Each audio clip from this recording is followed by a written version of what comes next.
Pretty terrible. Still dropping a massive amount.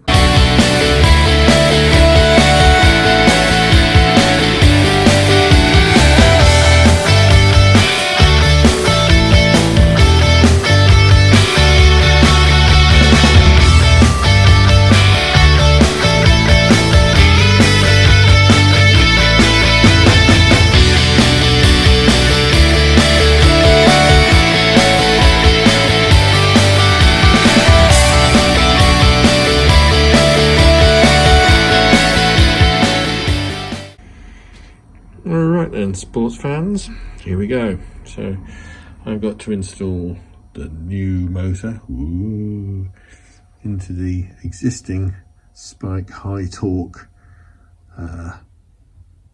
starter motor housing, I suppose you call it. Yeah.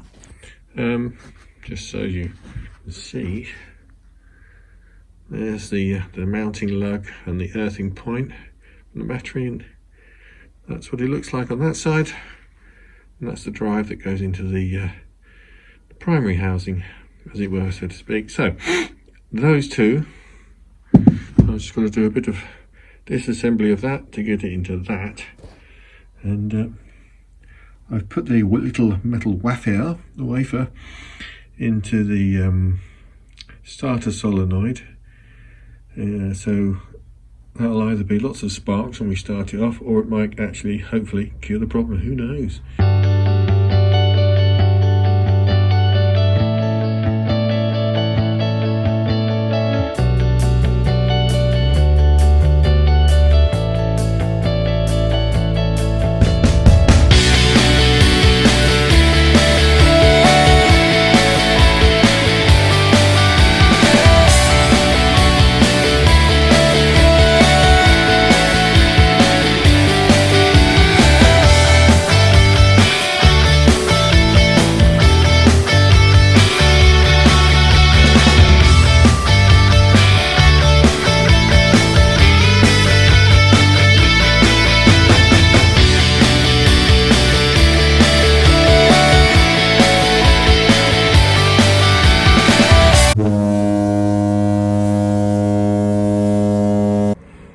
Well, as it's turned out, the arm on the end is too big to fit into the Spike high torque starter housing, so I've pressed back into service the original starter motor that I got on the bike when I first found it in Frank's garage.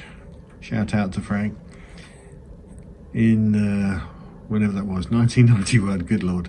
So I've stripped it, cleaned it, I've spared you that. I've basically resurrected everything inside. It's all in really good condition, perfect condition, it's amazing.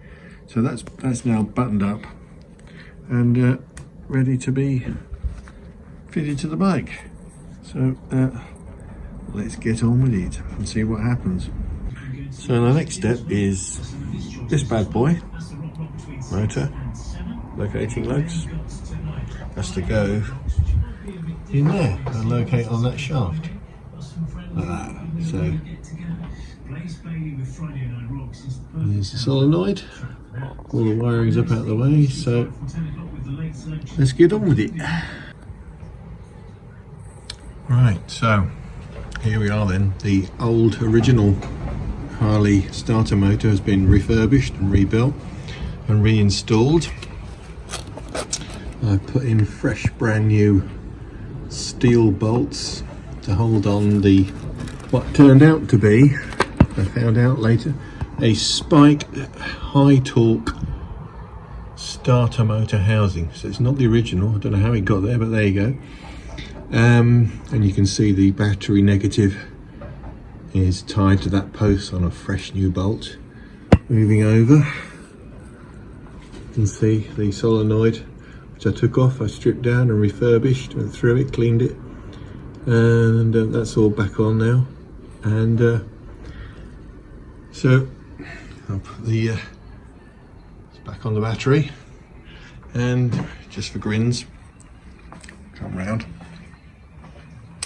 I've just put primary cover on with a couple of screws just to hold it in place, because the Bendix does require something to stop it flying across the room, so at least waving around in the breeze when you hit the starter button. And the big difference between this time and last time is that in that Bendix housing I put the wafer little thing inside it, so that when the solenoid is engaged, the pressure on the terminals inside, whatever you want to call them, I'm not sure, should be better, more consistent. Which you'll soon know in a minute, because I did this once a long time ago and I probably did it wrong, or too thick a washer. I was struggling at the time with what I didn't realise was this mounting bracket must go on the outside of the flange that earths against the casing. So that was a problem I created for myself through ignorance. Anyway, that's correctly done now. So while the primary was off, I was able to give the Bendix a good push in and out, so there was some free play. But as I say, the thing I'm fearful of course, is the minute I turn the ignition and hit the button, that it will just run away. So I think when I put this phone on the stand now, I'm going to take the spark plugs out to take the pressure off the system, and I've got a screwdriver ready to whip off the negative terminal in case she does run away, but fingers crossed. Wish me luck. Okay, so far so good. Right, a little short stab of the button.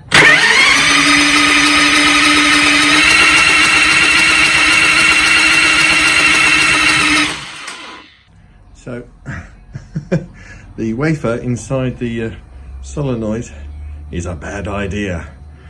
Mucho heat, spark and stuff. I'm going to have a cup of tea now. Right then, here we go. So you can see that's the tiny little wafer that went inside, caused all the problems a minute ago that I kind of forecast. That runaway thing, it's not focusing, is it? There you go.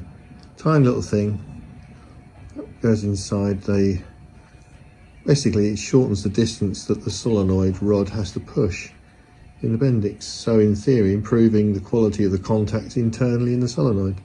But you saw what happened. Scared the willies out of me. We have ignition.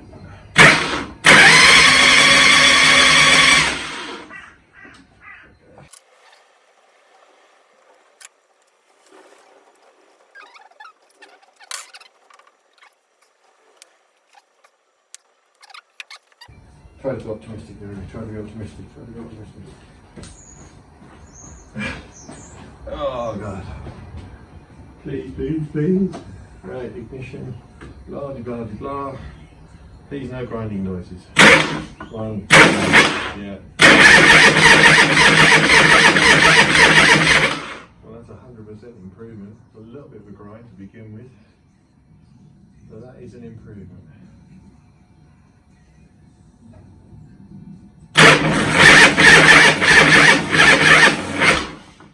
Battery starting to go down. Okay, so after yesterday's shenanigans, here we are the next day after the battery being left to charge up all night. As you can see, according to TopTon, we have a good battery. So the next thing is going to be, you guessed it, a cranking test. Here we go.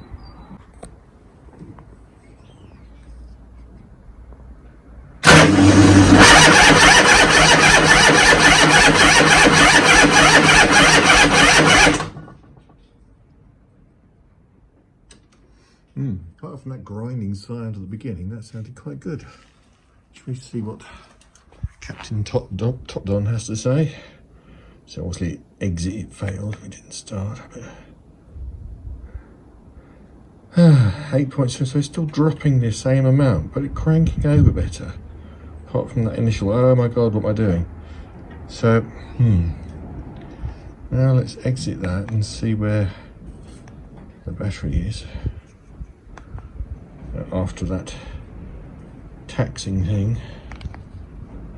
Flat plate, yeah. So where did it go? So she's now sitting at oh, well, still at 12.86, so it's dropped about a volt and a bit. Still saying good battery. Oh, help. Answers on a postcard, please. I think I'm going to get a big, massive lithium battery with about umpteen bazillion cranking amps. Yes, just throw money at it, Jeremy, why not?